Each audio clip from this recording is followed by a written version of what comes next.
le journal de la 5, édition de 12h45, Marie-Laure Augry.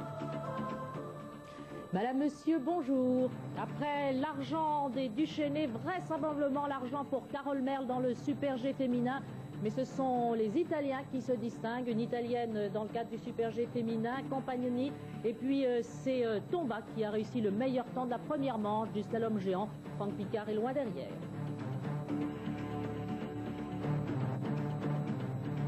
En demandant une révision de son procès en diffamation, Norbert Jacquet, un ancien pilote d'Air France, relance le débat sur l'authenticité des enregistrements des boîtes noires de l'accident de l'Airbus A320 d'Apchen.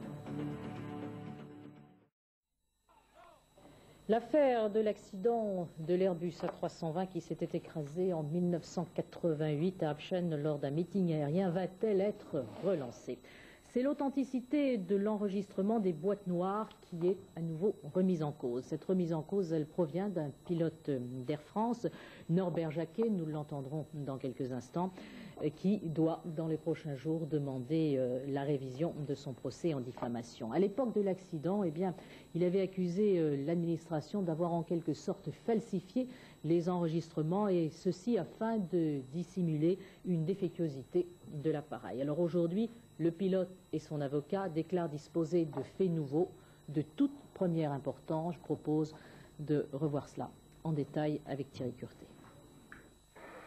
Voici à nouveau les images de l'accident. Ce dimanche 26 juin, le temps est au beau fixe sur le petit aérodrome d'Amsheim.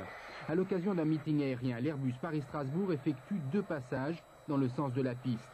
Au deuxième passage, il s'écrase dans la forêt. Bilan, 3 morts. Première déclaration du pilote, le commandant Asselin, l'un des pilotes d'essai de l'Airbus.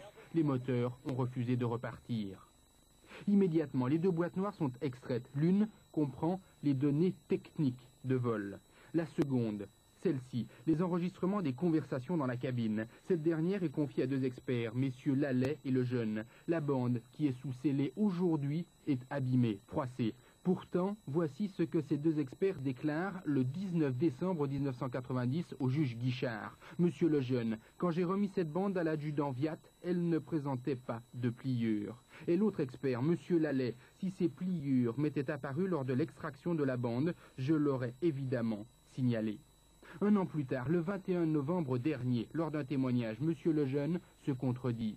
Nous avons relu la bande et constaté la froissure qui était dans la partie de bande cachée. Apparaissent donc les pliures. Le pilote est dans la salle, il a vu lui aussi ces bandes froissées. Il donne sa version. Il y a une froissure totale sur 13 cm à partir de la bande amorce. L'expert, monsieur Lejeune, affirme alors, cela ne correspondait pas avec la bande que j'ai exploitée. Une contradiction donc sur l'existence de ce défaut sur la bande. Puis, ce défaut qui se déplace sur la bande, cela fait beaucoup pour une enquête dite sérieuse. Certains pensent déjà qu'il existe 2 bandes originales. Cela fait une de trop. Voilà, alors donc des documents qui relancent l'affaire. Pourquoi maintenant et pourquoi maintenant justement intervient cette révision de procès? Eh bien, Marie-Laure, c'est simple. Dans cette affaire-là, il y a 2 procédures. Une procédure judiciaire, une enquête qui est menée actuellement par le juge Guichard, qui est d'ailleurs le 3e juge d'instruction sur cette affaire. Et cette enquête se poursuit. Elle va d'ailleurs être enrichie dans ce mois-ci, je crois, par le dépôt d'une 2e expertise très importante. Ça, c'est donc une enquête qui se poursuit depuis l'accident. L'autre procédure judiciaire, c'est une procédure en diffamation dont M. Jacquet a été la cible. Il a été accusé de diffamation par le ministre Delebarre parce qu'il contestait, dans les termes qu'il va nous préciser d'ailleurs, la véracité d'un certain nombre de documents versés au dossier.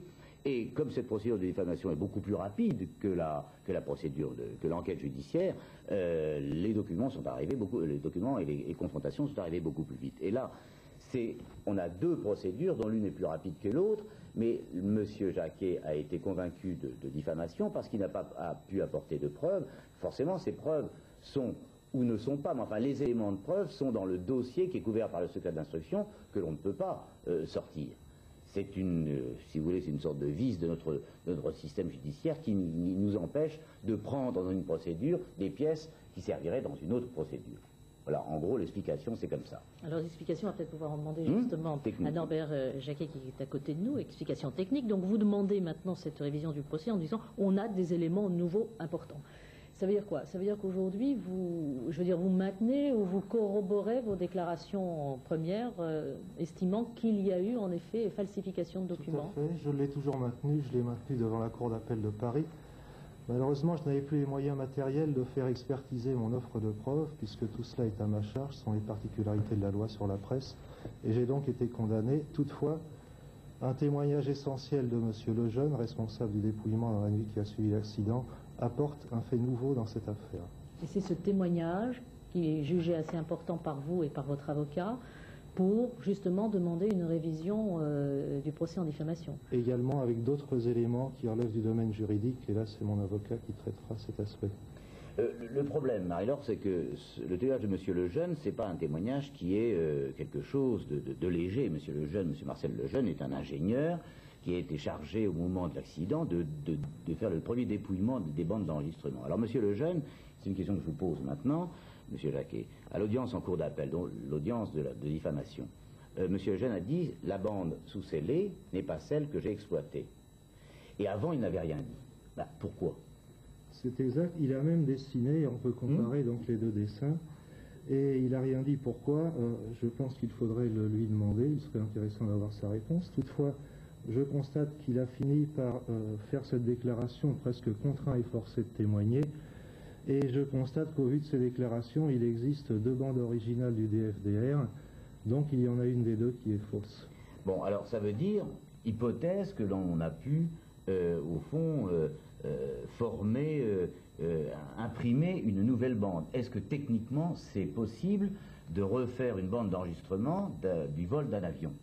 Tout à fait, c'est possible, ça demande du temps et de l'argent, et dans un rapport administratif signé de M. Cheminal, il est confirmé que cela est possible. Autre question sur la bande originale, est-ce que l'on peut modifier 4 ou 5 paramètres simplement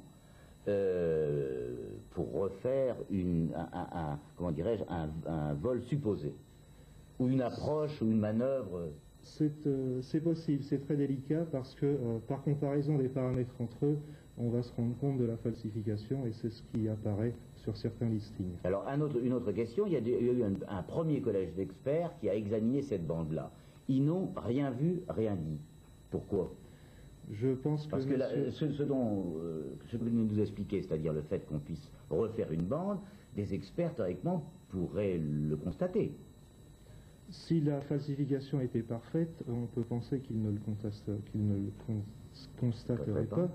Toutefois, nous avons, au vu des différents documents de l'expertise judiciaire, constaté que M. Offray et Bourgeois, dans leur rapport du mois d'avril 89, ont blanchi l'avion manifestement sans même prendre la peine de relire la bande originale de l'enregistreur de paramètres. Ça, ce que vous venez de dire, vous en êtes sûr? Certain. Bon. Est-ce que vous êtes fou, M. Jacquet? Parce que, ça a été, je veux dire, au début de l'affaire, oui. Et lorsque vous avez, vous, justement, mis en cause l'enregistrement de ces bandes, en effet, on a dit que vous étiez peut-être, je ne sais pas, mythomane, un peu dérangé. On a tenté de le faire croire. Il apparaît que tous les psychiatres que j'ai consultés, y compris ceux qui m'ont... Vous avez eu des expertises avec des psychiatres? Y compris ceux qui m'ont été imposés, n'ont absolument rien trouvé, et l'administration a finalement été contrainte de me restituer ma licence sans aucune restriction, et dans des formes qui montrent parfaitement sa malhonnêteté dans cette affaire psychiatrique. Aujourd'hui, vous votez à nouveau? Non, le syndicat national des pilotes de ligne a l'affaire en main après un préavis de grève qui avait été déposé au mois de juillet, qui a été levé dans des conditions un petit peu curieuses. Le syndicat des pilotes de ligne suit toute cette affaire, non seulement la mienne, ma situation personnelle, mais également tout ce qui concerne l'accident de Absheim, surtout après la catastrophe du Mont-Saint-Odile, de très près. Merci beaucoup. Merci pour ces explications, et bien sûr on aura l'occasion de revenir sur ce dossier.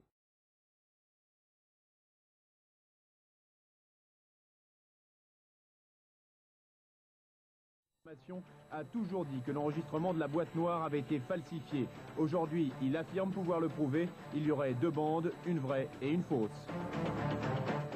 Journée italienne aux Jeux Olympiques. Refusé de payer des achats faits par certains de ses amis. Le journal de la 5, édition de 20h, Gilles Schneider. Mesdames, Messieurs, bonsoir. La demande de révision d'un procès en diffamation relance l'enquête de l'Airbus d'Apsheim, accidenté le 26 juin 88.